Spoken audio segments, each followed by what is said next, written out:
2019 was a year of miracles for the Family Institute of Connecticut. This was not the year we were supposed to have.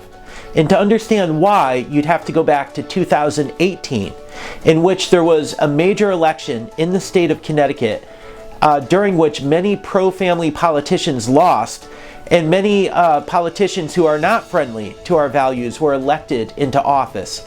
So many, in fact, in so many powerful positions that we had every reason to think as we rolled into 2019 that it was going to be perhaps the most difficult year in the 30 years of existence for our organization. And I am happy to report, through the grace of God and the hard work of the Family Institute of Connecticut and all our friends and allies, we had an incredible year in 2019.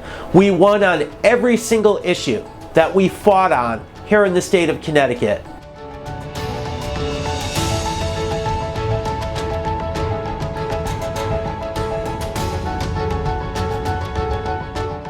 First and foremost, we won again on assisted suicide. Assisted suicide is an issue that has been brought up at the Capitol almost every year since 2013. It has received a public hearing over and over again, and I am happy to report that the Family Institute and our allies have repeatedly defeated it. Assisted suicide is bad public policy that puts vulnerable populations at risk. And together with that message, we've been able to win hearts and minds on both sides of the aisle at the state capitol, Republicans and Democrats alike, and make them realize that assisted suicide would be bad for Connecticut. Working together, I'm very happy to say that that bill once again was not called for lack of votes. And we owe a great debt of thanks to our friends in the disability rights community, to the Connecticut Catholic Conference, and to other good people who helped make that happen.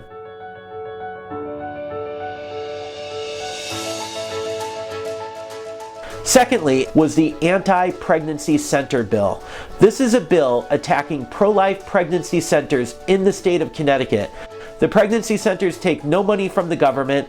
All they do is help people, and nevertheless, the abortion rights groups in Connecticut, because they are so strong and powerful, have continued to harass and intimidate these folks that are just trying to help women in crisis. In 2019, the bill not only attacked the advertising of the pregnancy centers, but would have set up a structure allowing the Attorney General of Connecticut to essentially sue these centers out of existence. That's what they were really after. And you know, after the good election that the other side had just had in 2018, they had every reason to expect that they were going to win at the state capitol this year. We thought they were going to win at the state capitol this year. That we were able to defeat them was a miracle. And the credit goes to the Pregnancy Care Coalition, to the Connecticut Catholic Conference, to all the good people that came and joined with the Family Institute of Connecticut up at the state capitol.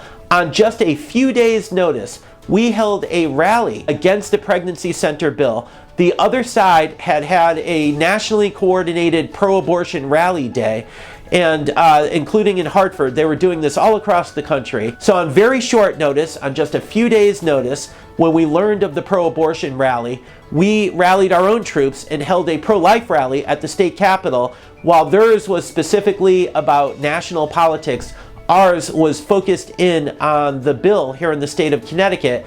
And in the space of just a few days, we gathered about 400 people. And we had more people than they did. And it was an incredible victory. And it had an effect on the state legislature. That bill was never called. And that was a huge victory for the people. I mean, it was the people who spoke on this issue. There were so many good people from all walks of life that rose up in the state of Connecticut, including even maybe people that don't necessarily agree with us on the underlying issue of abortion, but they believed in the free speech rights of these pregnancy care centers that do nothing other than help women. They all came to the state capitol, they made their voice heard, and people on both sides of the aisle let this bill die.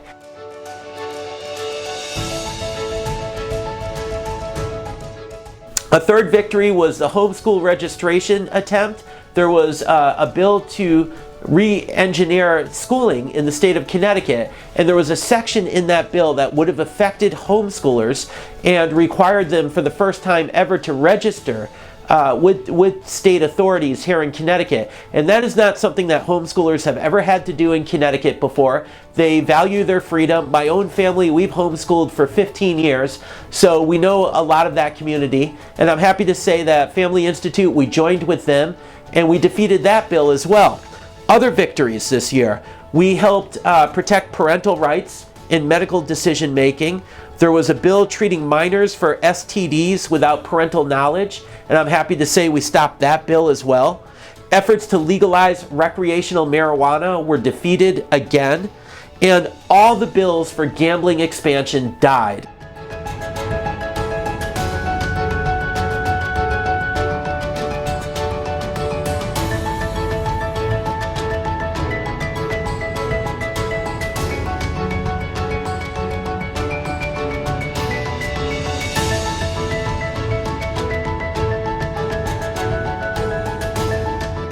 Human lives should not be weighed in the balance of whether or not they are wanted, or measured in terms of circumstances or convenience. I deserved legal protection and a right to life. In New York, sadly, there are more Black children that die yearly than are even born. Abortion is the #1 cause of death in the Black community, and since 1973, over 16 million Black babies have been aborted. Faith, family, freedom. No other organization in our state fights for these things like the Family Institute of Connecticut. I want to thank all of you who have been a part of it these last 30 years. It has been my honor to see this organization grow and to be a part of it for half of those 30 years. We have had incredible success, things they said could never be done in the state of Connecticut, but we can do so much more with your support. I want to thank you again, and I want to ask for that continued support today and into the future. Together, we can make Connecticut more family friendly. We can make it a state that will be a blessing and not a curse to our children, our grandchildren, and generations yet to come. Thank you.